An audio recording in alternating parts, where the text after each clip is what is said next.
ओम ब्रह्मचर्य गौरव 17वां भाग। संध्योपासना।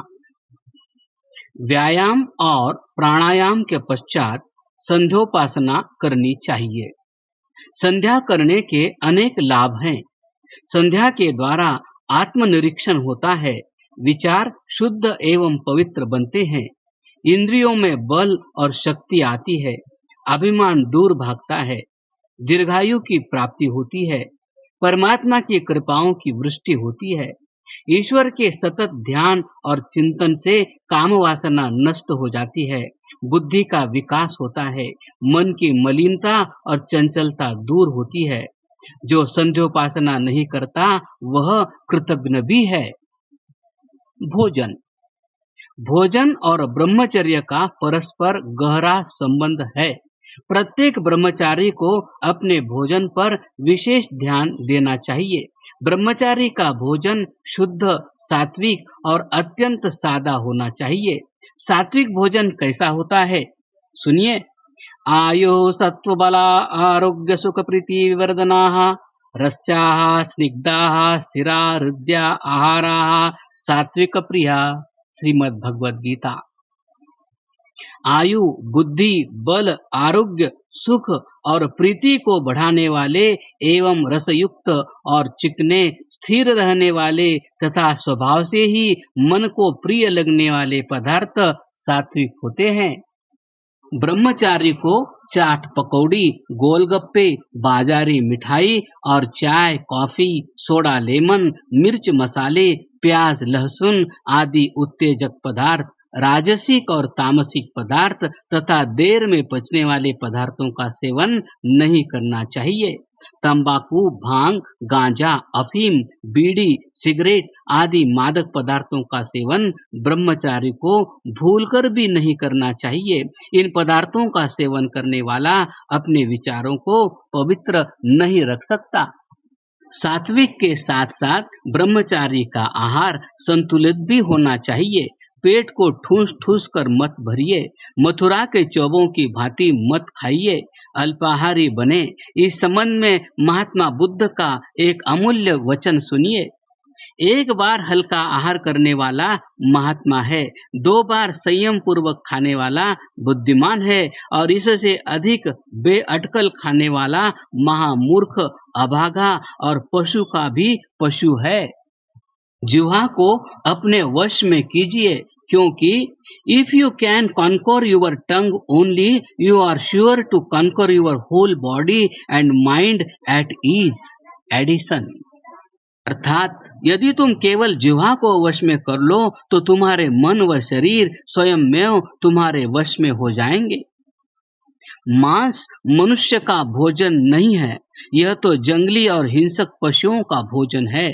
ब्रह्मचारी को मांस का सेवन नहीं करना चाहिए, क्योंकि मांसाहारी 3 काल में भी ब्रह्मचारी नहीं रह सकता। मांसाहार तमोगुनी भोजन है। मांसाहार से मनुष्य की सभी इंद्रियां चंचल हो जाती है, स्वभाव क्रूर हो जाता है। इसके विपरीत सात्विक अन्न और फलों के सेवन से जीवन में सहनशीलता आती है, कामवेग दब जाते हैं और इंद्रियां शांत हो जाती है। अतः जो ब्रह्मचर्य का पालन करना चाहे उन्हें अंडे, मछली और मांस का सेवन तुरंत छोड़ देना चाहिए। सत्संग। सत्संग की महिमा महान है। संस्कृत के किसी कवि ने क्या सुंदर कहा है, चंदनम शीतलम लोके चंदनादपि चंद्रमा चंदन चंद्रयोर मध्ये शीतला साधु संगति। चंदन शीतल है, चंदन से चंद्रमा अधिक शीतल है, परंतु चंद्रमा और चंदन से भी साधु संगति। श्रेष्ठ पुरुषों का सत्संग अधिक सुखदायक, आह्लादक और शीतल है। मनुष्य का तो कहना ही क्या, सत्संग का प्रभाव तो पशु पक्षियों और वनस्पतियों, यहाँ तक कि जड़ पदार्थों पर भी पड़ता है। इस प्रभाव का वर्णन करते हुए किसी कवि ने कहा है, निम्ब भी सत्संग पाकर आज चंदन हो गया, लोह को पारस मिला तो दिव्य कुंदन हो गया, जानवी से मिल मलिन जल लोक वंदन हो गया, शुष्क उपवन फूल फल कर इंद्र नंदन हो गया। यह है सत्संग का प्रभाव। अतः प्रत्येक ब्रह्मचारी को श्रेष्ठ पुरुषों की संगति करनी चाहिए। सत्संग से मनुष्य का जितना सुधार होता है उतना और किसी से नहीं। सत्संग से मूर्ख और पतित से पतित व्यक्ति भी सुधर कर महाविद्वान और चरित्रवान बन सकता है। तुलसीदास जी ने कहा है, सट सुधरहि सत्संगति पाई, पारस परस कुधातु सुहाई। यह कथन बिल्कुल सत्य है। महर्षि दयानंद के कुछ देर के सत्संग से अमीचंद की काया पलट गई।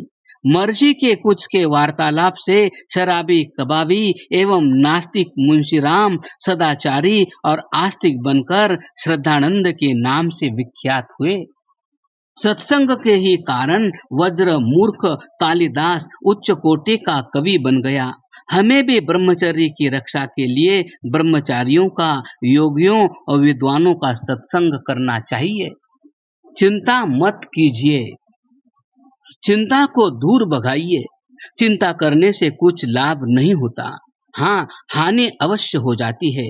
जो व्यक्ति रात को दूध पीते हुए चिंता करता है कि उसे स्वप्न दर्श न हो जाए, रात को भोजन करते हुए भी उसे डर लगता है, ऐसे व्यक्तियों को प्रायः स्वप्न दोष हो ही जाता है। अतः वीर रक्षा के इच्छुकों को चिंता नहीं करनी चाहिए। क्रमशः